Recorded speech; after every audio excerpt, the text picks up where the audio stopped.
Good morning students. Last class में हमने start किया था हमारा चैप्टर नंबर 2 हिस्ट्री का,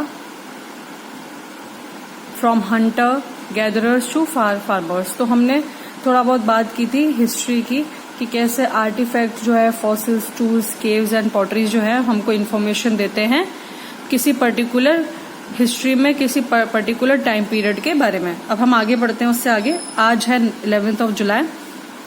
सो pre historic humans and their life. Pre historic मैंने आपको बता दिया था कि प्री हिस्टोरिक का मतलब क्या होता है। फाइन। अब हम ऐसे इंसानों की बात कर रहे हैं जो प्री हिस्ट्री पीरियड से बिलोंग करते थे और उनकी लाइफ कैसे होती थी। यानी कि अगर मैं एक आम तौर पे बोलूं तो वो अर्ली मैन की बात कर रहे हैं हम, ठीक है। स्टोन एज, ठीक है, कॉपर एज और ये सब आएंगे आगे। मॉडर्न मैन और द होमो सेपियंस, ये जो है ये होमो सेपियंस मीन्स इसका बायोलॉजिकल नेम है। ये किसका? ह्यूमंस का। First appeared on the earth about 40,000 years ago. Experts believe that they evolved from the hominids. यानी कि कहाँ से इवॉल्व हुए ये? ह्यूमन लाइक क्रिएचर से, who could work, walk, stand, erect and knew how to make fire and use it. अब evolved का मतलब मैं आपको बता देती हूँ कि इवॉल्व का मतलब होता है चेंज होना, बदलना। जैसे फॉर एन एग्जाम्पल, पहले क्या था, बहुत टाइम पहले, मिलियन ऑफ ईयर्स अगो, जो जिराफ थे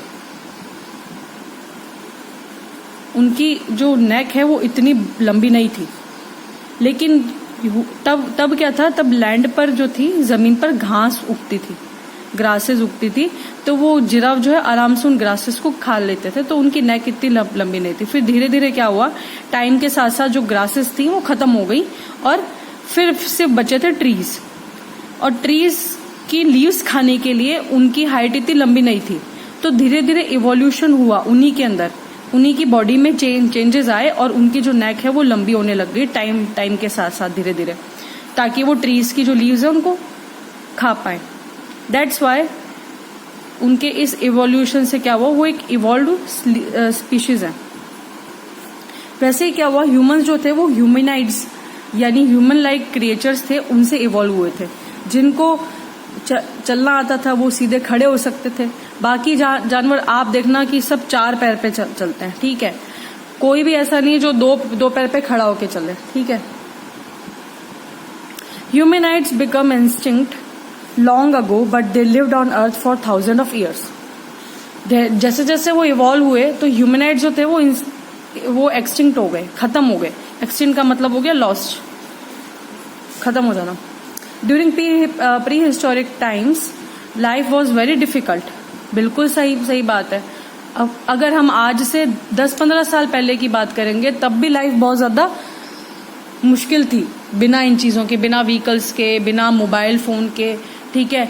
लेकिन अगर हम अब आप ये देखिए, अगर हम प्री हिस्टोरिक टाइम की बात करेंगे तो लाइफ इतनी इजी नहीं थी। कोई भी चीज मिलने के लिए, कोई भी चीज पाने के लिए हमको बहुत ज्यादा मशक्कत करनी होती थी, क्योंकि कोई भी चीज इजीली नहीं मिलती थी, है ना तो साइंस डेवलप्ड थी। इवन उनको फायर भी उस टाइम पर डेवलप करना पड़ा था, क्योंकि फायर भी नहीं था उनको खाना बनाने के लिए। कच्चा मांस खाते थे वो उस टाइम पे, तो रॉ मीट लाइक एनिमल्स। लेकिन धीरे धीरे इवॉल्व हुए, फायर बनाना उन्होंने स्टार्ट किया, व्हील की डिस्कवरी हुई, ठीक है, वेपन्स उन्होंने बनाना शुरू किया, ठीक है जी। आगे चलते हैं। Early humans did not know how to grow their own food, ठीक है, उनको खेती बाड़ी नहीं आती थी। They had to defend themselves from the wild beast, मतलब जो जंगली जानवर थे उनसे अपने आप को प्रोटेक्ट करना। फिर सेकेंडली आइसी विंटर्स, मतलब बहुत ज्यादा ठंड हुआ करती थी, उससे अपने आप को बचाना। रेन्स, बारिश से बचाना, और भी जो दूसरे एलिमेंट्स थे जैसे तेज धूप, ठीक है, एक्सेट्रा, उनसे अपने आप को बचाना मुश्किल होता था। They hunted animals for their meat and gathered fruits. अब देखिए, जब उगा नहीं सकते हैं खाना तो खाएंगे क्या, तो दूसरे जानवरों के जैसे ये लोग भी एनिमल को हंट करके खाते थे। एंड फ्रूट्स जो थे, जो पेड़ पौधों से nuts, fruits, roots, honey, berries जो मिलता था इनको, ये वो खाते थे फ्रॉम द प्लेंटीफुल फॉरेस्ट। अब प्लेंटीफुल फॉरेस्ट क्यों बोला गया है? क्योंकि प्लेंटीफुल उस वक्त में ये लोग, मतलब हम जो है ह्यूमंस इतने बेकार नहीं होते थे, हम लोगों ने जो था डिफॉरेस्टेशन नहीं किया हुआ था। आज के टाइम पे तो प्लेंटीफुल फॉरेस्ट हम नहीं बोल सकते, बिकॉज हमने काफी फॉरेस्ट तो खत्म ही कर दिया, ठीक है। मतलब लैंड के चक्कर में हमने काफी सारे फॉरेस्ट खत्म कर दिए।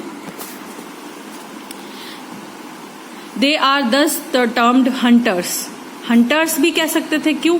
क्योंकि वो मीट के लिए हंट करके खाते थे।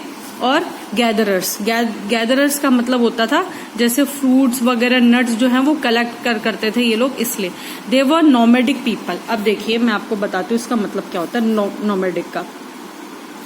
देखो, एक तो हम लोग हैं, ठीक है, जो कि आराम से अपना घर बना के रहते हैं, ठीक है।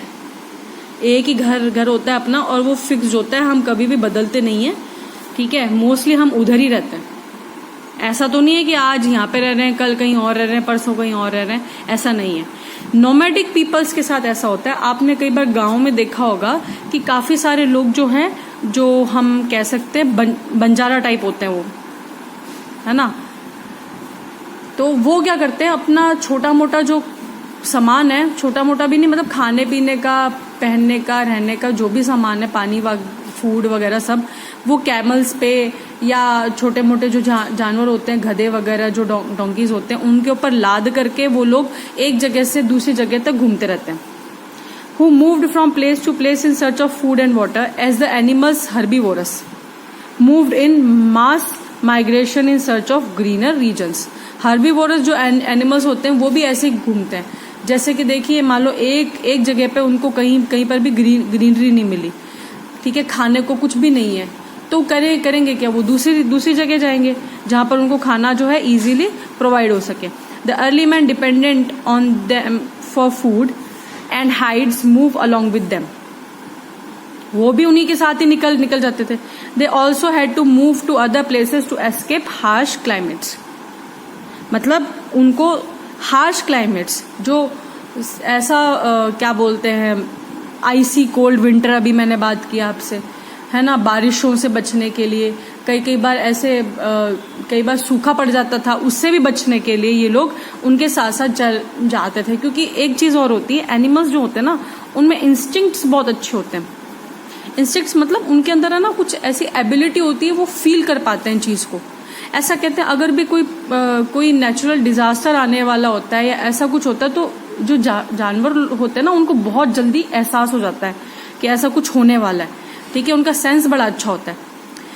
फिर एक चीज और है कि जैसे फॉर एन एग्जांपल मैं आपको बताऊं, जो डॉग्स होते हैं वो अपनी नोज से जो तापमान जो होता है ना, उसको सेंस कर लेते हैं। उनको पता होता है कि घर के कौन से कोने में बैठने पर उनको सबसे ज्यादा ठंड मिलेगी। और ये बिल्कुल सच्ची बात है। वो लोग आप देखना कहीं पर भी होगा ना, वो ऐसी जगह जाके बैठेंगे जहां पे ठंड बहुत अच्छी होती है।